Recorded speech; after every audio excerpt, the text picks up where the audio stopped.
Advantage din pala yung ano, medyo malaki-laki yung palaya bago kuhanin dahil sa kilo, no? Oo.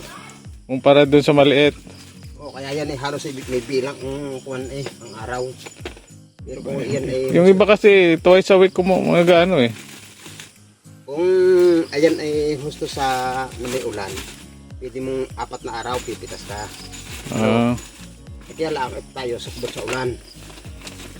walang ganong ulan kaya Kaya nakakatagal siya bago siya makapagpalaki ng bunga. Ang saya-saya. Naka-video ka, ikaw ay nakanta. Samahan mo ng kanta mo. Kahapon maghapon akong kumanta. Akala ko nagkagulo na eh, sa apalyakan yung tatlo. Nag-prawning kami kahapon. Aba, sayaw naman ang bunga ng ampalayay. Saya. Ganyan naman talaga yun. Ay, nabay naman pati kami. Sorry po.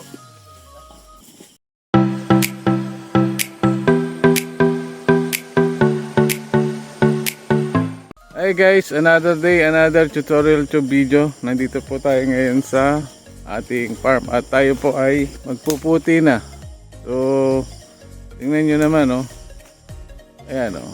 Ang dami ng bunga ng ating ampalaya. Ayan, dami nakasabit.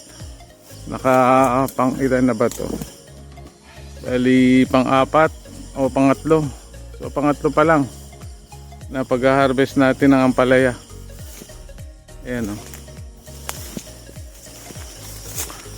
Medyo malalaki na, oh. Ayan. Ito pa. Daming bunga. So check natin guys kung makakarami tayo ngayon kasi nung nakaraan nakadalawang plastic lang. Ay 4 pala. 4 ba yun dar? 4 na plastic nung nakaraan. So ibig sabihin naka 40 kilos na tayo nun. So expected na ngayon ay makakasampu na. Parami na, no? Sabihin 100 kilos. So tara guys, mag-harvest na tayo ng ating ampalaya. Ilang supot ba? Baka maka 300. Edi titiklop na lang yung upuan.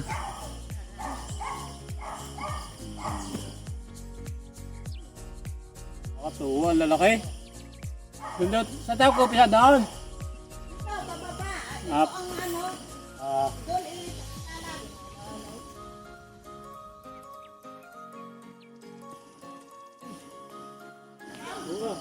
Pipitas na!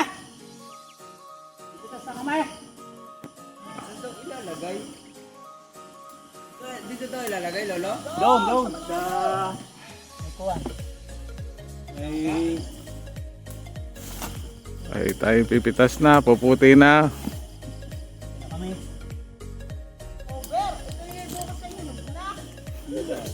Ay puputi na. Saan ito? Malaki. Anong malaking yun, hoy? Yung gagayan. Yung malalaki kukunin din. Ayong malalaki mo ka. Bakit? Ititira. Pagugulangin na. Dito ba? Ito, oh. Saan nilalagay? Dito. Ano, gaano katagal? Lawrence, dali. Tutoy, bakit? Yung malalaki hindi na. Siyempre kunin. Kukunin mo. Akala ko hindi na. Baka kakapag-ugulanan na. Hindi naman ata ako ito lang. Kulit. Sabi nga sa'yo, madadapa ka na. So, support. Ang laki nga ho eh. Gumulang, dapat ito eh. Baka ito ay. Puputihin mo agad eh. Nakakapira mo pati ang kasampa. Malaki-laki ng kamuti. Maraming bagay. Puputi ka. Simpleng ka, hindi ka. No? Hindi. Pumuti ka ng marami-rami at may paglalabsan.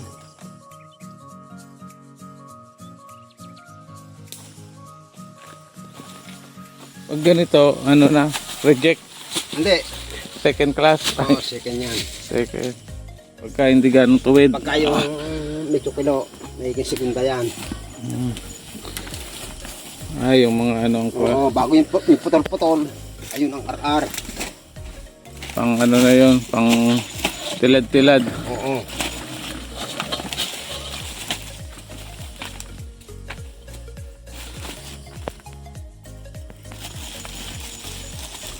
Ito yung mga good. Yan yung mga gold. Para Kada supot 10 kilo. 10 kuya na 10 yan. Magkano ba ang palaya ngayon? Anong isang takal ni Merle, 40. Ayaw ko lang kung hindi nagbago. 40, medyo mataas-taas pa rin ano. Oo, bigwa na ipabago-bago ang presyo, malikot nga ang gulay. Kaya pag sila nagtaas, naroroon na. Sa doon na magtataas yung mga yan. Mamaya, pag dadalhin nyo. Hindi rin sila makakuha ng husay eh.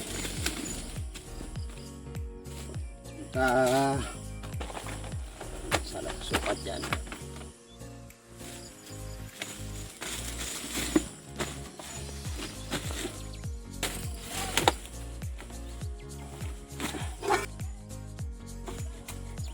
Ay, kulang pa. Kulang. 3 piraso pala, 10 kilo, 1 kilo na ano. Hindi pwedeng walang May sobra. walang sobrang kampi. Magkakakot na oh. Malapit naman ito. Wala pa. Wala nung 10.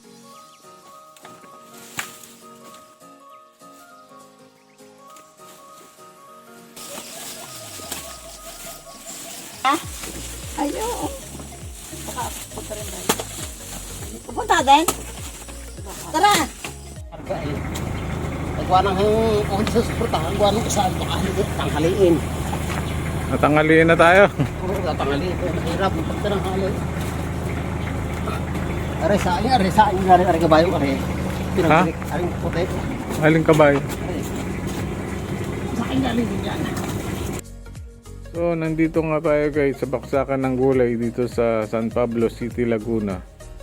At dito natin ibebenta ang ating mga naaning ampalaya. Along the highway lang ito ng San Pablo City papuntang Chaong. Marami ditong dinadalang gulay tulad ng talong, sitaw, upo, kalabasa, papaya at iba pa.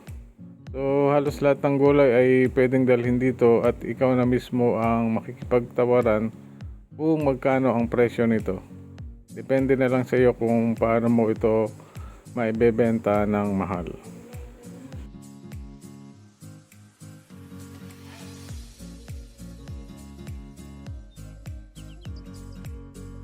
So guys, till next video, and I hope na may na-share ako today na pwede nyong gamitin kapag kayo naman ay magtatanim at magbebenta ng ampalaya. Ingat po lagi and happy farming! Bye bye!